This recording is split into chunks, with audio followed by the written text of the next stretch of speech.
We have re-established patency. The military blockage that held us in Chiquimula has been bypassed, and the expedition is finally back in circulation. In Chapter 11, Stevens and Catherwood cross the frontier into Honduras, leaving the political infection behind for something much older and much more silent. Signal your deployment zone in the comments. Who's crossing the border with us today? And if you want to keep this research stream alive, hit subscribe and like to authorize the next phase of the trek. Tonight, we analyze the membrane breach. As we approach the village of Copan, the jungle starts to reveal its secrets. As a medical student, I'm looking at the anatomy of the monoliths. These aren't just stones. They are the fossilized remains of a giant social body. We're moving from the acute stress of the prison to the chronic wonder of the ruins. Take a deep breath. The air is changing. Let's move. Chapter 11. The next 3 or 4 days I passed in receiving and paying visits, and in making myself acquainted with the condition of the country. Among the most interesting visitors was the venerable provisor, since the banishment of the Archbishop, the head of the Church, who, by a late bull of the Pope, had been appointed bishop, but, owing to the troubled times, had not yet been installed. A friend in Baltimore had procured for me a letter from the Roman Catholic Archbishop in that city, to whom I here acknowledge my obligations, recommending me to all his brother ecclesiastics in Central America. The venerable provisor received this letter as from a brother in the church, and upon the strength of it, afterwards, when I set out for Palenque, gave me a letter of recommendation to all the curas under his charge. During the day my time passed agreeably enough, but the evenings, in which I was obliged to keep within doors, were long and lonely. My house was so near the plaza that I could hear the sentinels challenge, and from time to time the report of a musket. These reports, in the stillness of night, were always startling. For some time I did not know the cause, but at length learned that cows and mules straggled about the city, which, heard moving at a distance and not answering the challenge, were fired upon without ceremony. There was but one paper in Guatemala, and that a weekly, and a mere chronicler of decrees and political movements. City news passed by word of mouth. Every morning, everybody asked his neighbor what was the news. One day it was that an old deaf woman, who could not hear the sentinel's challenge, had been shot. Another, that Asturias, a rich old citizen, had been stabbed. And another morning the report circulated that 33 nuns in the convent of Santa Teresa had been poisoned. This was a subject of excitement for several days, when the nuns all recovered, and it was ascertained that they had suffered from the unsentimental circumstance of eating food that did not agree with them. On Friday, in company with my fair countrywoman, I visited the convent of La Concepcion for the purpose of embracing a nun, or rather the nun, who had taken the black veil. The room adjoining the parlatory of the convent was crowded, and she was standing in the doorway with the crown on her head and a doll in her hand. It was the last time her friends could see her face, but this puerile exhibition of the doll detracted from the sentiment. It was an occasion that addressed itself particularly to ladies. Some wonder that one so young should abandon a world to them beaming with bright and beautiful prospects. Others, with whom the dreams of life had passed, looked upon her retirement as the part of wisdom. They embraced her and retired to make room for others. Before our turn came, there was an eruption of those objects of my detestation, the eternal soldiers, who, leaving their muskets at the door, forced their way through the crowd, and presenting themselves, though respectfully, for an embrace, retired. By her side was a black nun, with a veil so thick that not a lineament of her face could be seen, whom my countrywoman had known during her seclusion in the convent, and described as young, of exceeding beauty and loveliness, and around whom she threw a charm which almost awakened a spirit of romance. I would have made some sacrifice for one glimpse of her face. At length our turn came. My fair companion embraced her, and, after many farewell words, recommended me as her countryman. I never had much practice in embracing nuns. In fact, it was the first time I ever attempted such a thing, but it came as natural as if I had been brought up to it. My right arm encircled her neck, her right arm mine. I rested my head upon her shoulder, and she hers upon mine. But a friend's grandmother never received a more respectful embrace. Stolen joys are always dearest. There were too many looking on. The grating closed, and the face of the nun will never be seen again. That afternoon Carrera returned to the city. I was extremely desirous to know him, and made an arrangement with Mr. Pavon to call upon him the next day. At 10 o'clock the next morning, Mr. Pavon called for me. I was told that this formidable chief was taken by external show, and put on the diplomatic coat, with a great profusion of buttons, which had produced such an effect at Copan, and which, by the way, owing to the abominable state of the country, I never had an opportunity of wearing afterwards, and the cost of which was a dead loss. Carrera was living in a small house in a retired street. Sentinels were at the door, and 8 or 10 soldiers basking in the sun outside, par a bodyguard, who had been fitted out with red bombazet jackets and tartan plaid cape, and made a much better appearance than any of the soldiers I had before seen. Along the corridor was a row of muskets, bright and in good order. We entered a small room adjoining the sala, and saw Carrera sitting at a table counting money. Ever since my arrival in the country, this name of terror had been ringing in my ears.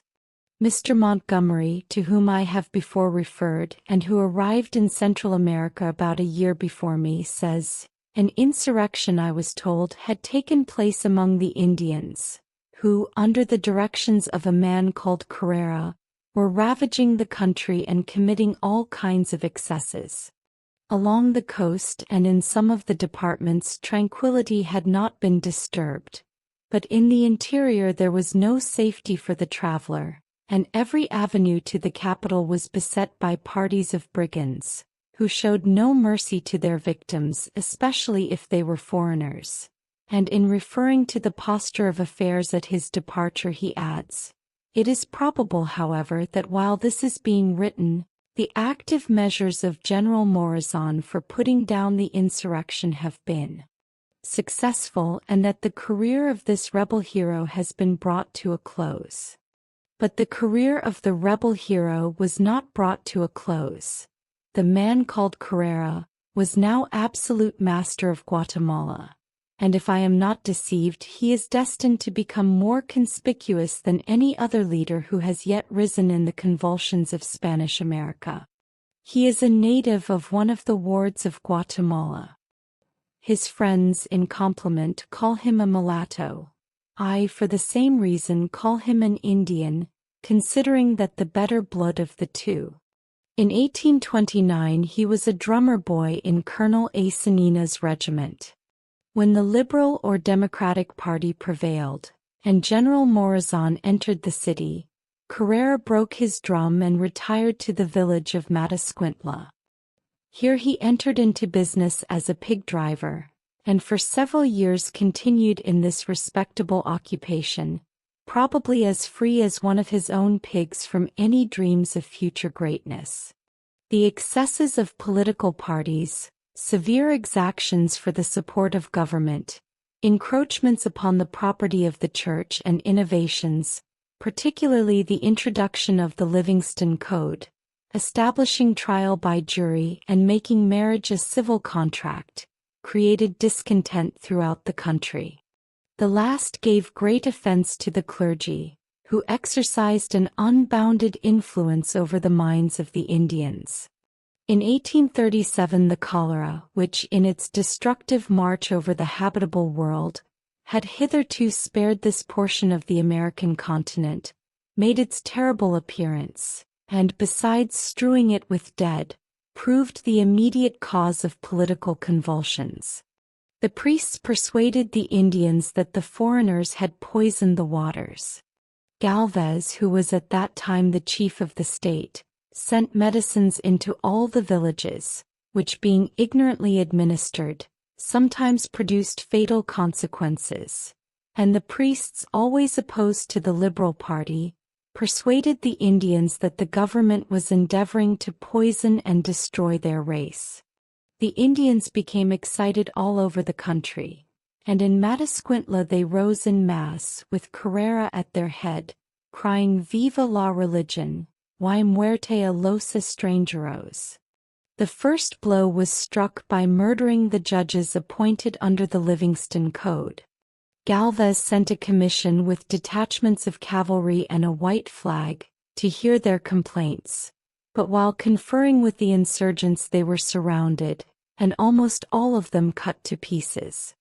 The number of the disaffected increased to more than 1,000, and Galvez sent against them 600 troops, who routed them, plundered and burned their villages, and among other excesses, the last outrage was perpetrated upon Carrera's wife. Roused to fury by this personal wrong, he joined with several chiefs of villages, vowing never to lay down his arms while an officer of Morazan remained in the state. With a few infuriated followers he went from village to village, killing the judges and government officers, when pursued escaping to the mountains, begging tortillas at the haciendas for his men, and sparing and protecting all who assisted him. At this time he could neither read nor write, but urged on and assisted by some priests, particularly one Padre Lobo, a notorious profligate, he issued a proclamation having his name stamped at the foot of it, against strangers and the government, for attempting to poison the Indians, demanding the destruction of all foreigners excepting the Spaniards, the abolition of the Livingston Code, a recall of the archbishop and friars, the expulsion of heretics and a restoration of the privileges of the church in old usages and customs. His fame spread as a highwayman and murderer. The roads about Guatemala were unsafe.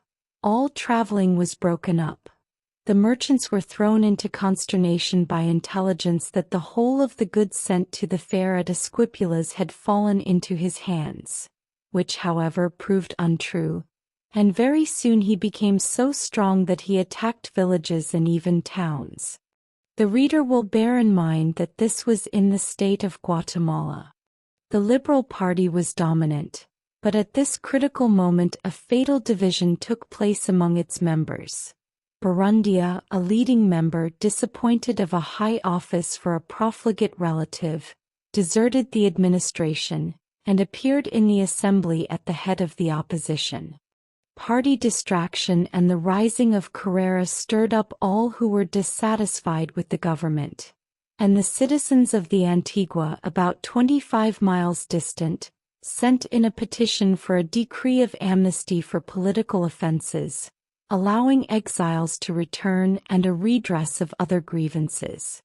A deputation of the assembly was sent to confer with them, which returned unsuccessful, and the Antiguans threatened to march against Guatemala.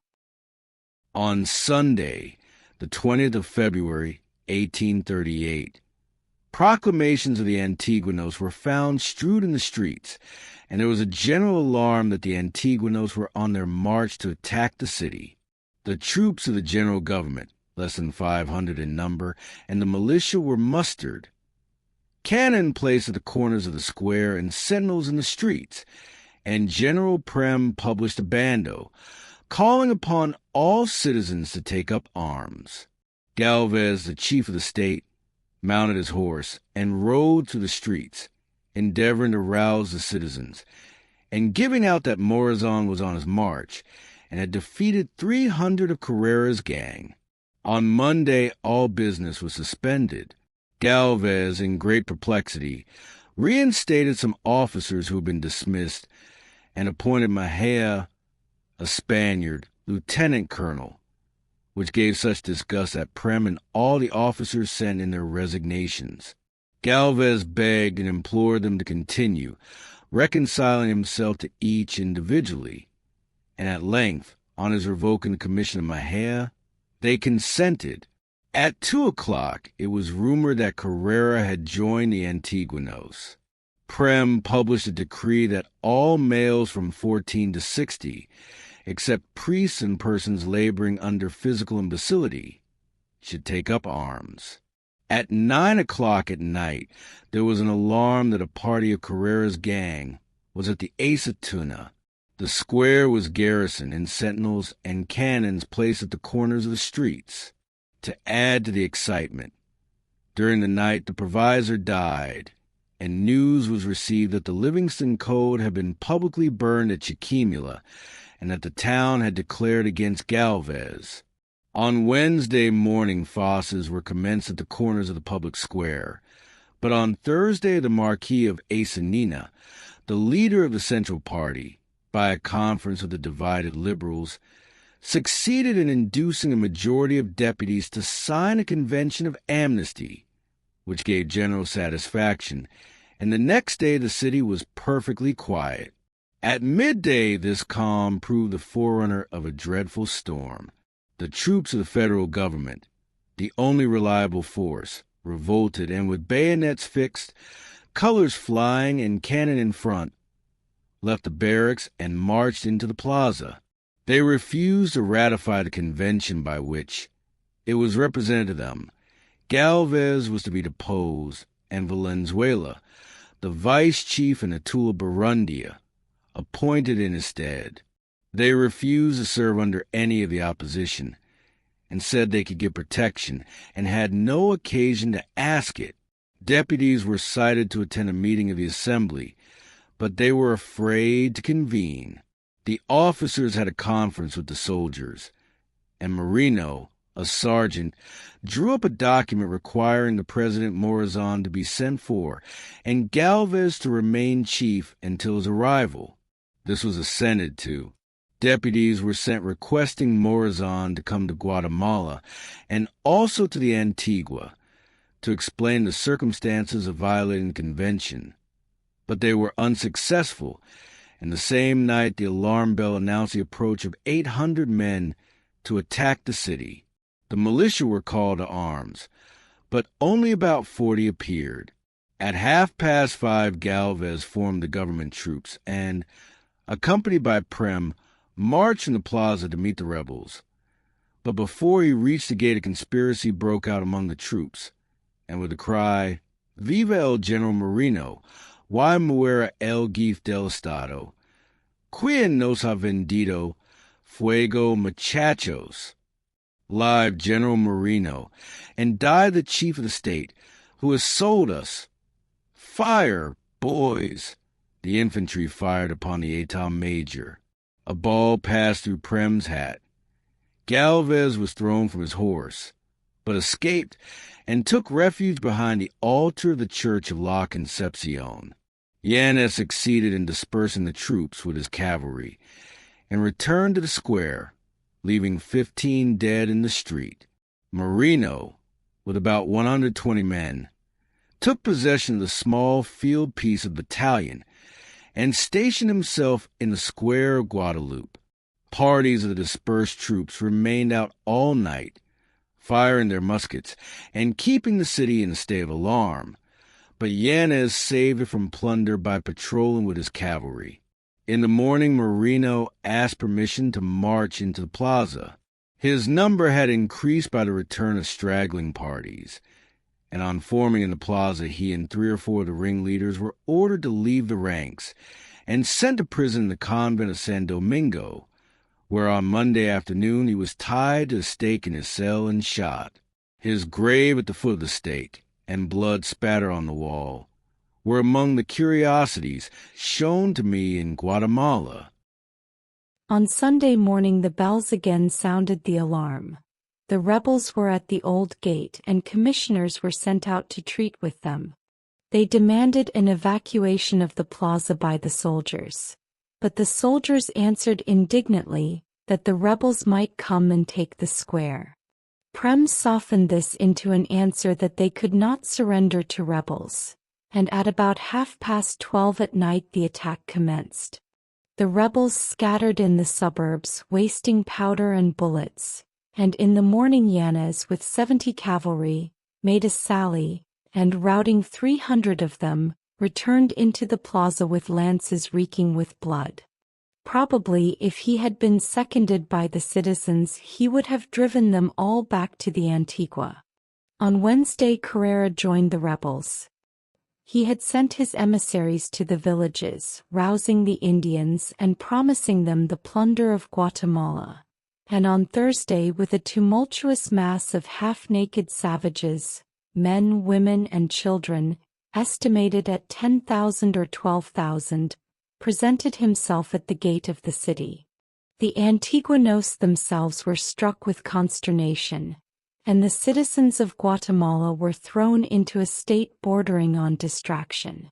Commissioners were again sent out to treat with him, from whom he demanded the deposition of Galvez, the chief of the state, the evacuation of the plaza by the federal troops, and a free passage into the city. Probably even at this time, if the federal troops had been supported by the citizens, they could have resisted the entry. But the consternation and the fear of exasperating the rebellious hordes were so great that nothing was thought of but submission. The assembly met in terror and distraction, and the result was an assent to all that was demanded. At 5 o'clock the small band of government troops evacuated the plaza. The infantry, amounting to 300, marched out by the Calle Real or Royal Street. The cavalry, 70 in number exclusive of officers, on their march through another street, met an aide-de-camp of Carrera, who ordered them to lay down their arms. Yanez answered that he must first see his general. But the dragoons, suspecting some treachery on the part of Valenzuela, became panic-struck and fled. Yanez, with 35 men, galloped through the city and escaped by the road to Mixco. The rest rushed back into the plaza, threw down their lances in disgust, dismounted and disappeared, when not a single man was left under arms. In the meantime Carrera's hordes were advancing. The commandant of the Antiguans asked him if he had his masses divided into squares or companies. Carrera answered, "No entiendo nada de esto. To do es uno. I don't understand anything of that. It is all the same." Among his leaders were Monreal and other known outlaws, criminals, robbers, and murderers. He himself was on horseback with a green bush in his hat, and hung round with pieces of dirty cotton cloth, covered with pictures of the saints. A gentleman who saw them from the roof of his house, and who was familiar with all the scenes of terror which had taken place in that unhappy city, told me that he never felt such consternation and horror as when he saw the entry of this immense mass of barbarians, choking up the streets, all with green bushes in their hats, seeming at a distance like a moving forest, armed with rusty muskets, old pistols, fowling pieces, some with locks and some without, sticks formed into the shape of muskets, with tin plate locks, clubs, machetes, and knives tied to the ends of long poles, and swelling the multitude were 2,000 or 3,000 women, with sacks and alforjas for carrying away the plunder. Many, who had never left their villages before, looked wild at the sight of the houses and churches, and the magnificence of the city. They entered the plaza vociferating, "Viva la religion y muerte a los extranjeros." Carrera himself, amazed at the immense ball he had set in motion, was so embarrassed that he could not guide his horse. He afterwards said that he was frightened at the difficulty of controlling this huge and disorderly mass. The traitor Barundia, the leader of the opposition, the Catalan of this rebellion, rode by his side on his entry into the plaza. At sundown the whole multitude set up the salve or hymn to the Virgin. The swell of human voices filled the air, and made the hearts of the inhabitants quake with fear.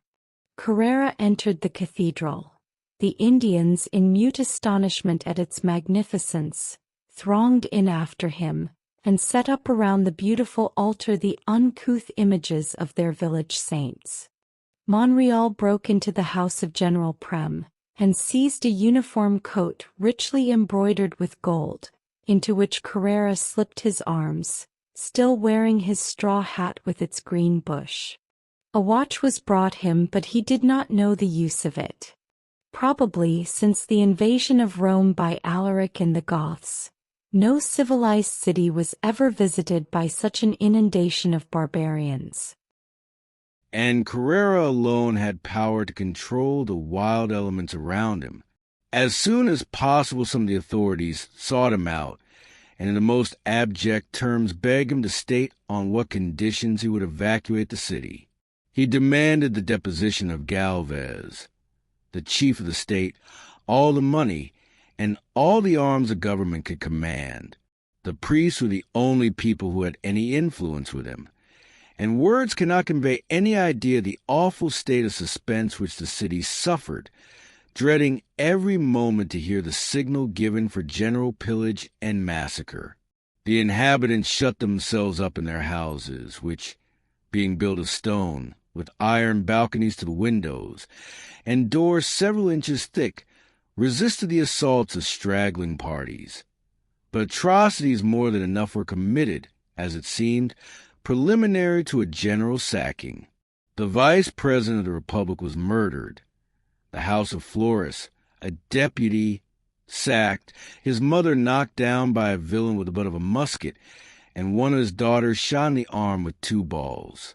The house of Messrs. Cleese, Skinner, and Company, the principal foreign merchants in Guatemala, which was reported to contain ammunition and arms, was several times attacked with great ferocity, having strong balconied windows, and the door being secured by bales of merchandise piled up within.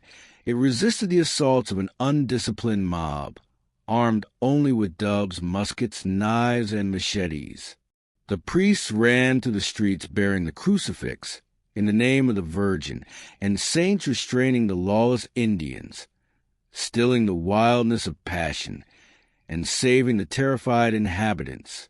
And I cannot help mentioning one whose name was in everybody's mouth, Mr. Charles Savage, at that time United States Consul, who, in the midst of the most furious assault upon Mr. Clee's house, rushed down the street under a shower of bullets, knocking up bayonets and machetes, drove the mob back from the door, and, branding them as robbers and murderers, with his white hair streaming in the wind, poured out such a torrent of indignation and contempt that the Indians, amazed at his audacity, desisted. After this, with an almost wanton exposure of life, he was seen in the midst of every mob. To the astonishment of everybody, he was not killed, and the foreign residents presented him a unanimous letter of thanks for his fearless and successful exertions in protection of life and property.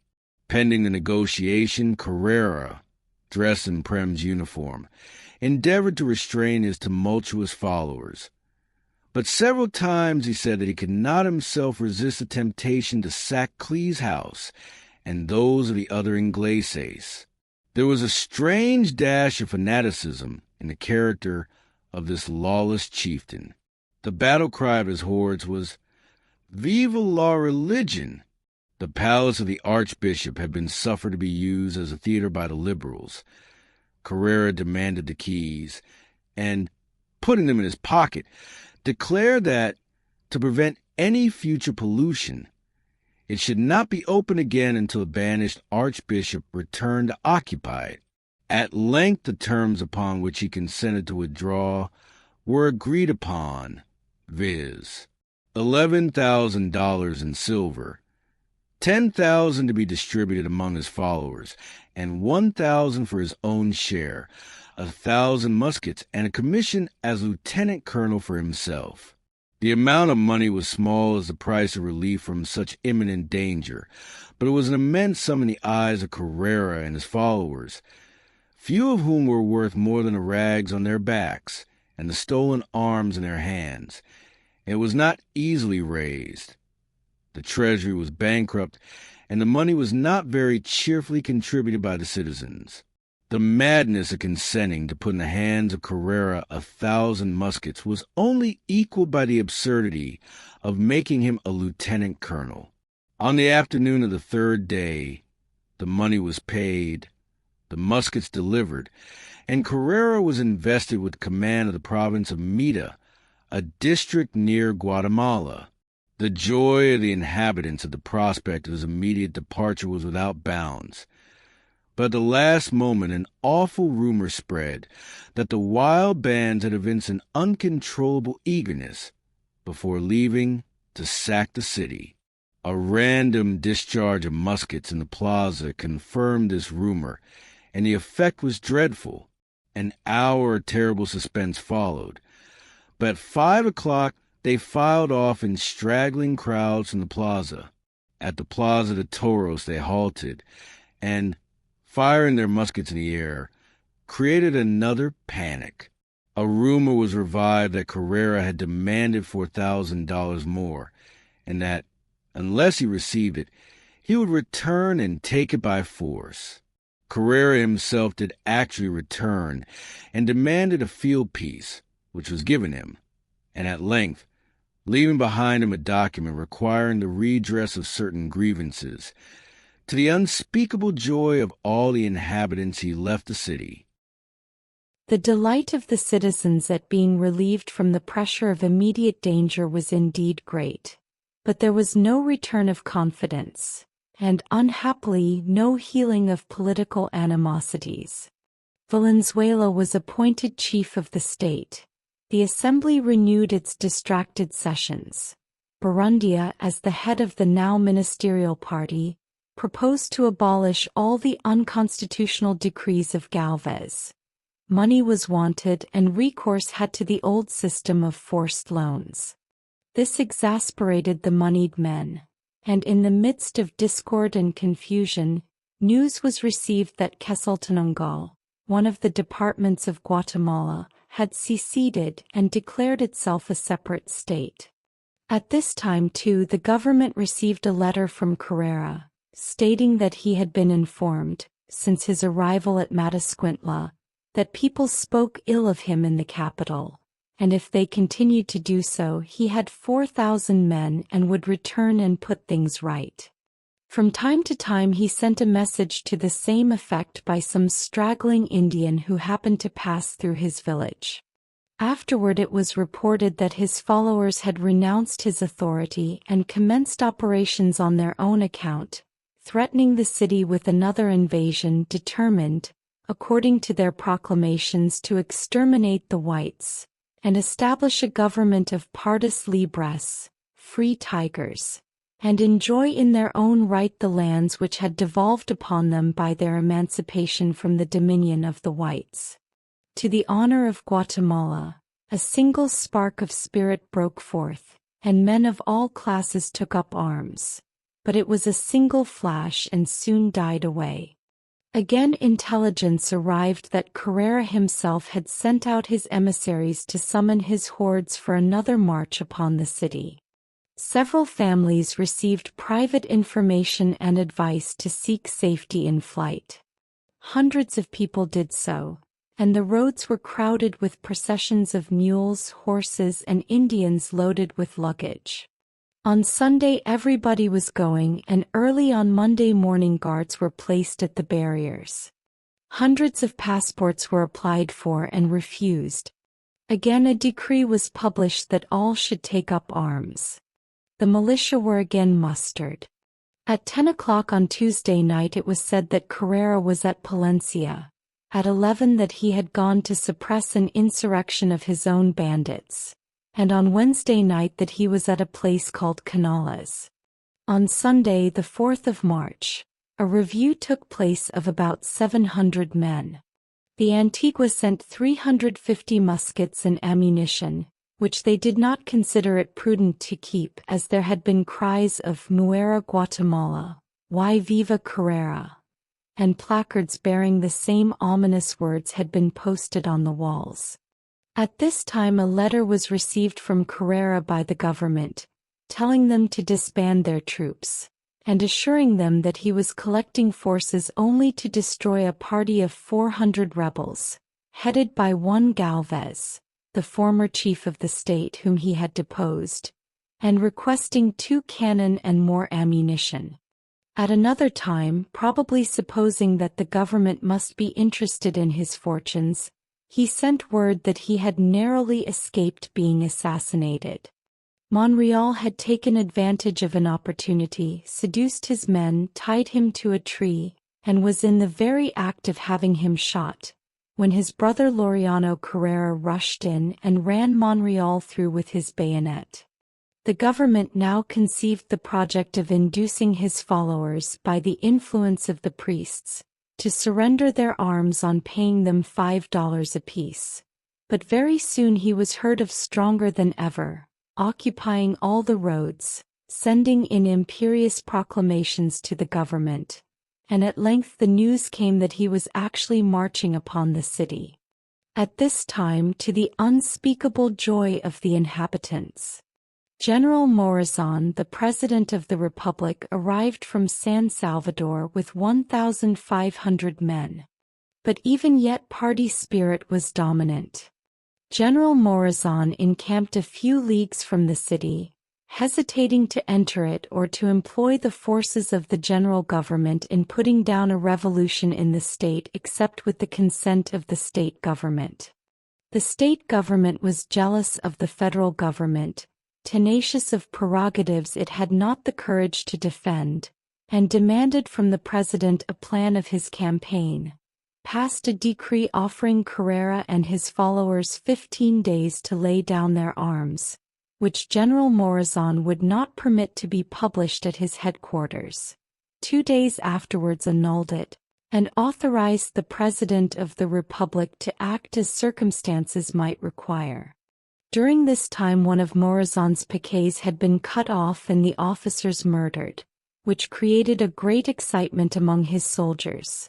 But anxious to avoid shedding more blood, he sent into the city for the Cananaigo Castillo and Barundia, deputing them as commissioners to persuade the bandits to surrender their arms, even offering to pay $15 a head rather than come to extremities. The commissioners found Carrera at one of his old haunts among the mountains of Matasquintla, surrounded by hordes of Indians living upon tortillas.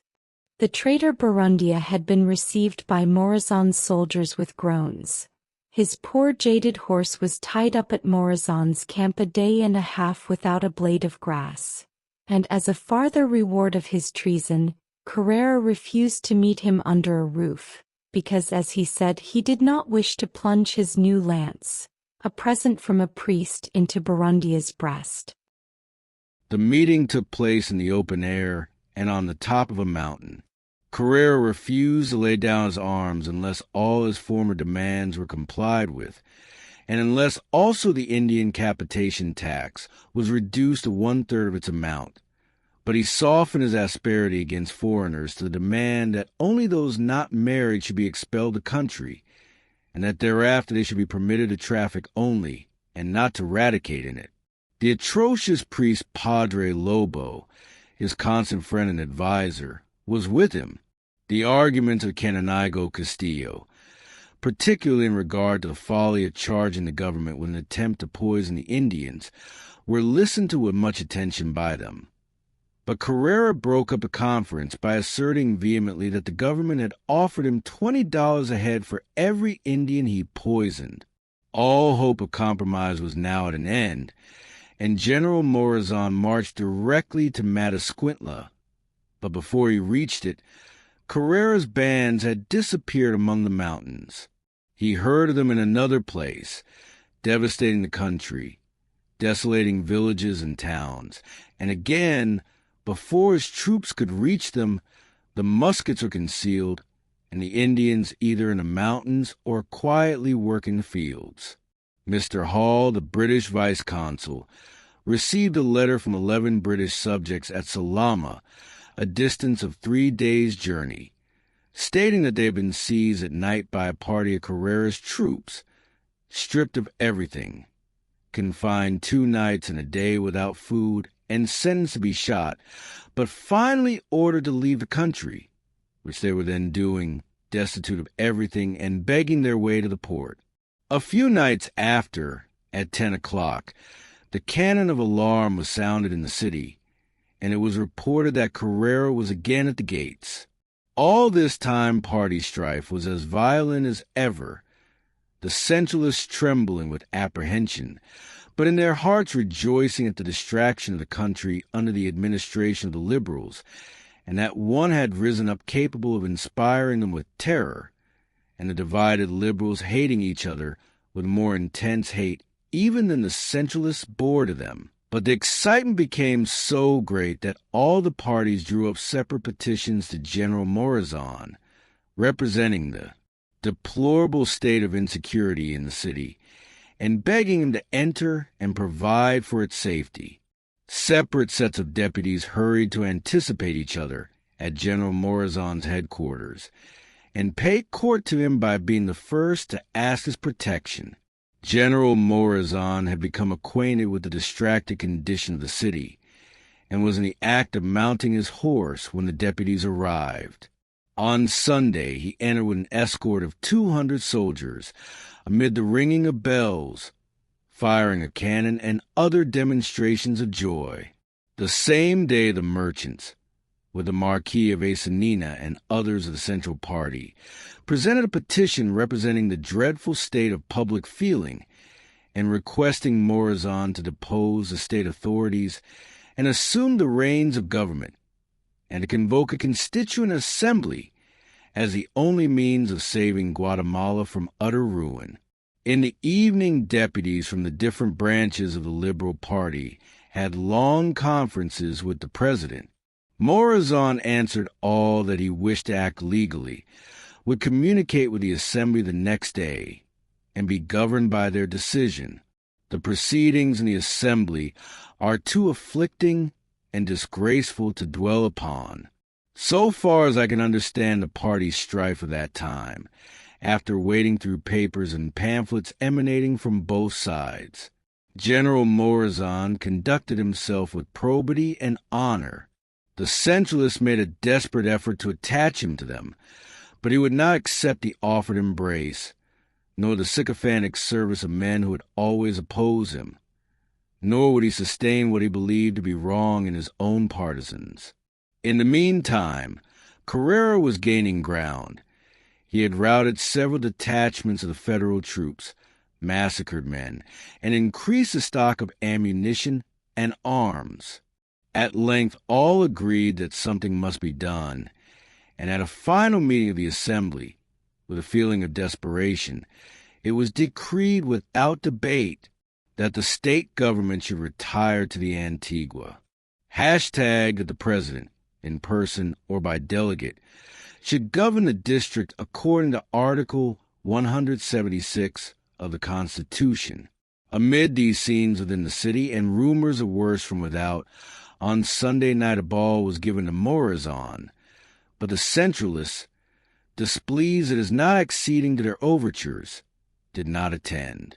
Galvez, the chief deposed by Carrera, made his first appearance since his deposition and danced the whole time. Though Morazan was irresolute in the cabinet, he was all energy in the field, and being now invested with full power, sustained his high reputation as a skillful soldier. The Bulletin of the Army for May and June exhibits the track of Carrera, devastating villages and towns, and the close pursuit of the government troops, beating him wherever they found him, but never able to secure his person. In the meantime, party jealousies continued and the state government was in a state of anarchy. The assembly could not meet because the state party not attending, it was incumbent on the vice chief to retire, and the oldest councillor to take his place. But there was no such person. The term of the council had expired and no new elections had been held. And while Morazan was dispersing the wild bands of Carrera, and relieving the Guatemalans from the danger which had brought them to their knees before him, the old jealousies revived and incendiary publications were issued, charging him with exhausting the country in supporting idle soldiers, and keeping the city in subjection by bayonets. About the 1st of July, General Morazan considered Guatemala relieved from all external danger, and returned to San Salvador, leaving troops in different towns under the command of Carvalho, and appointing Carlos Salazar commandant in the city. Carrera was supposed to be completely put down, and to bring things to a close, Carvalho published the following notice: the person or persons who may deliver the criminal Rafael Carrera, dead or alive.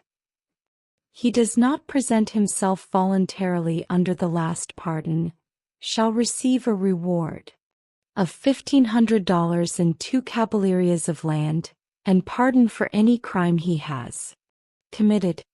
The General-in-Chief.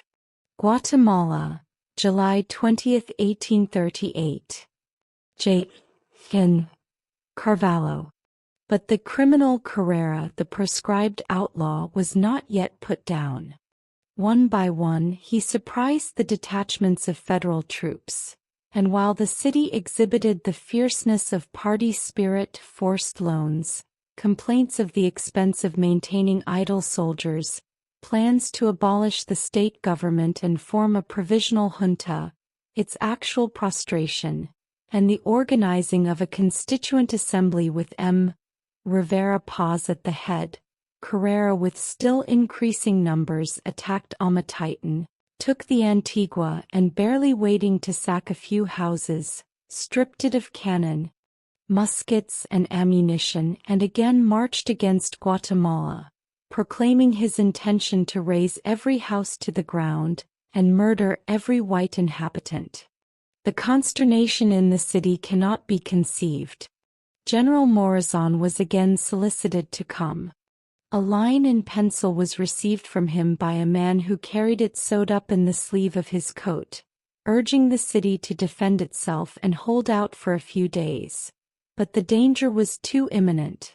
Salazar, at the head of the federal troops, the idle soldiers complained of, marched out at 2 o'clock in the morning and, aided by a thick fog, came upon Carrera suddenly at Villanueva, killed 450 of his men, and completely routed him, Carrera himself being badly wounded in the thigh. The city was saved from destruction, and the day after Morazan entered with 1,000 men. The shock of the immense danger they had escaped was not yet over. On the morrow it might return. Party jealousies were scared away. All looked to General Morazan as the only man who could effectually save them from Carrera, and in turn begged him to accept the office of dictator. About the same time Guzman, the general of Quetzaltenango, arrived with 700 men, and General Morazan made formidable arrangements to enclose and crush the Cacharicos. The result was the same as before. Carrera was constantly beaten but as constantly escaped. His followers were scattered, his best men taken and shot, and he himself was penned up and almost starved on the top of a mountain, with a cordon of soldiers around its base, and only escaped by the remissness of the guard. In 3 months, chased from place to place, his old haunts broken up and hemmed in on every side, he entered into a treaty with Guzman, by which he agreed to deliver up 1,000 muskets, and disband his remaining followers. In executing the treaty, however, he delivered only 400 muskets, and those old and worthless. And this breach of the convention was winked at by Guzman, little dreaming of the terrible fate reserved for himself at Carrera's hands. This over, Morazan deposed Rivera Paz, restored Salazar, and returned to San Salvador, first laying heavy contributions on the city to support the expense of the war, and taking with him all the soldiers of the federal government, belying one of the party cries against him, that he was attempting to retain an influence in the city by bayonets. Guzman returned to Quetzaltenango, and the garrison consisted only of 70 men. The contributions and the withdrawal of the troops from the city created great dissatisfaction with Morazan, and at this time the political horizon became cloudy throughout the Republic. The Marquis of Acenina, who had been banished by Morazan and had resided several years in the United States, studying our institutions by a series of articles which were widely circulated, purporting to illustrate our Constitution and laws, hurried on the crisis. Honduras and Costa Rica declared their independence of the general government. All this came back upon Guatemala and added fuel to the already flaming fire of dissension. On the 24th of March, 1839, Carrera issued a bulletin from his old quarters in Matasquintla, in which, referring to the Declaration of Independence by the states, he says, "When those laws came to my hands, I read them and returned to them very often, as a loving mother clasps in her arms an only son whom she believed lost, and presses him against her heart. So did I with the pamphlet that contained the Declaration. For in it I found the principles that I sustain and the reforms I desire." This was rather figurative, as Carrera could not at that time read. But it must have been quite new to him, and a satisfaction to find out what principles he sustained. Again he threatened to enter the city. All was anarchy and distraction in the councils, and on the 12th of April his hordes appeared before the gates. All were aghast, but there was no rising to repel him. Morazan was beyond the reach of their voice, and they who had been loudest in denouncing him for attempting to control the city by bayonets now denounce him for leaving them to the mercy of Carrera. All who could hid away their treasures and fled. The rest shut themselves up in their houses, barring their doors and windows. At 2 o'clock in the morning, routing the guard, he entered with 1,500 men. Salazar, the commandant, fled, and Carrera, riding up to the house of Rivera Paz, knocked at the door and reinstalled him chief of the state. His soldiers took up their quarters in the barracks, and Carrera established himself as the guardian of the city. And it is due to him to say that he acknowledged his own incompetency to govern, and placed men at the disposition of the municipality to preserve the peace. The Central Party was thus restored to power. Carrera's fanaticism bound him to the Church Party. He was flattered by his association and connection with the aristocracy, was made brigadier general, and presented with a handsome uniform. And besides empty honors, he had the city barracks and pay for his men, which was better than Indian huts and foraging expeditions, the last two being a resource for pastime. The League had continued since the April preceding my arrival. The great bond of union was hatred of Morazan and the Liberals. The Centralists had their constituent assembly, abolished the laws made by the Liberals, revived old Spanish laws, and old names for the Court of Justice and offices of government, and passed any laws they pleased so that they did not interfere with him. Their great difficulty was to keep him quiet. Unable to remain inactive in the city, he marched toward San Salvador for the ostensible purpose of attacking General Morazan. The Centralists were in a state of great anxiety. Carrera's success or his defeat was alike dangerous to them. If defeated, Morazan might march directly upon the city and take signal vengeance upon them. If successful, he might return with his barbarians so intoxicated by victory as to be utterly uncontrollable. A little circumstance shows the position of things. Carrera's mother, an old woman well known as a huckster on the plaza, died. Formerly, it was a custom with the higher classes to bury in vaults constructed within the churches, but from the time of the cholera, all burials, without distinction, were forbidden in the churches, and even within the city, and a Campo Santo was established outside the town, in which all the principal families had vaults. Carrera signified his pleasure that his mother should be buried in cathedral. The government charged itself with the funeral, issued cards of invitation, and all the principal inhabitants followed in the procession.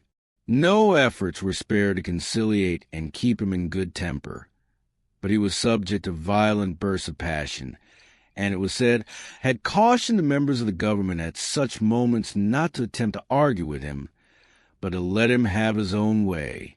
Such was Carrera at the time of my visit, more absolute master of Guatemala than any king in Europe of his dominions, and by the fanatic Indians called El Hijo de Dios, the Son of God, and Nuestro Señor, our Lord. When I entered the room, he was sitting at a table counting sixpenny and shilling pieces. Colonel Monte Rosa, a dark mestizo in a dashing uniform, was sitting by his side, and several other persons were in the room. He was about 5 feet 6 inches in height, with straight black hair, an Indian complexion and expression, without beard, and did not seem to be more than 21 years old. He wore a black bombazet roundabout jacket and pantaloons. He rose as we entered, pushed the money on one side of the table, and probably out of respect to my coat, received me with courtesy and gave me a chair at his side. My first remark was an expression of surprise at his extreme youth. He answered that he was but 23 years old. Certainly he was not more than 25. And then, as a man conscious that he was something extraordinary and that I knew it, without waiting for any leading questions, he continued that he had begun, he did not say what, with 13 men armed with old muskets, which they were obliged to fire with cigars, pointed to 8 places in which he had been wounded, and said that he had 3 balls then in his body. At this time he could hardly be recognized as the same man who, less than 2 years before, had entered Guatemala with a horde of wild Indians, proclaiming death to strangers.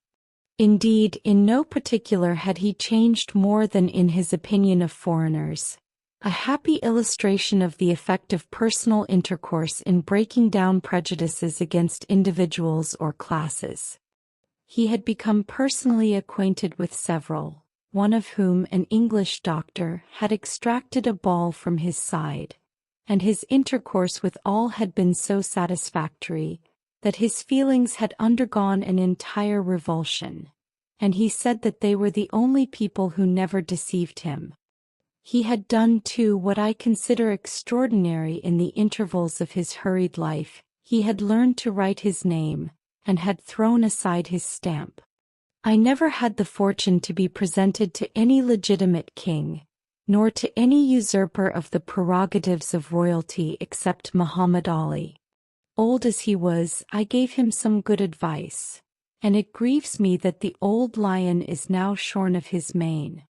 Considering Carrera a promising young man, I told him that he had a long career before him, and might do much good to his country.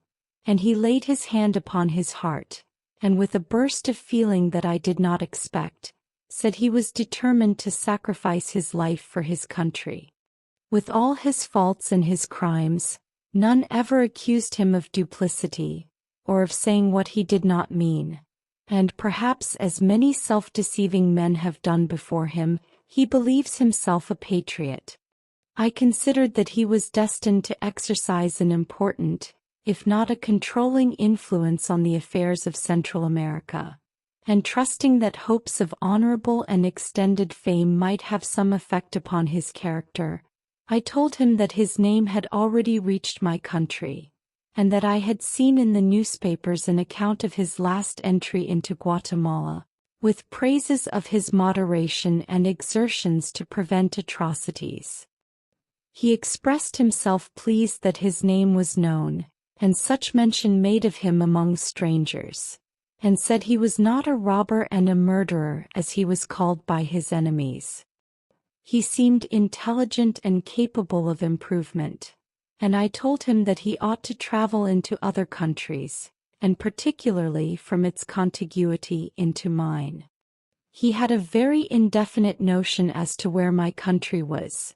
He knew it only as El Norte or the North, inquired about the distance and facility for getting there, and said that when the wars were over he would endeavor to make El Norte a visit.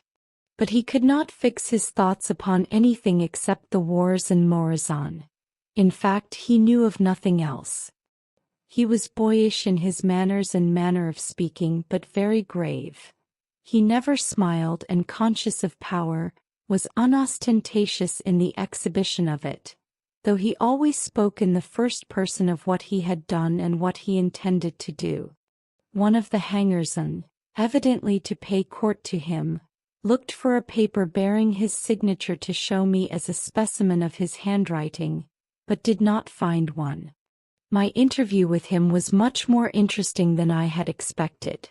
So young, so humble in his origin, so destitute of early advantages, with honest impulses perhaps, but ignorant, fanatic, sanguinary, and the slave of violent passions, wielding absolutely the physical force of the country, and that force entertaining a natural hatred to the whites.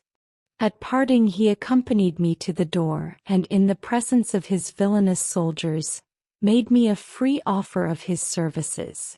I understood I had the good fortune to make a favorable impression, and afterward, but unluckily during my absence, he called upon me in full dress and in state, which for him was an unusual thing. At that time, as Don Manuel Pavon told me, he professed to consider himself a brigadier general, subject to the orders of the government. He had no regular allowance for the maintenance of himself and troops. He did not like keeping accounts, and called for money when he wanted it. And, with this understanding, in 8 months he had not required more than Morazan did in 2. He really did not want money for himself, and as a matter of policy he paid the Indians but little.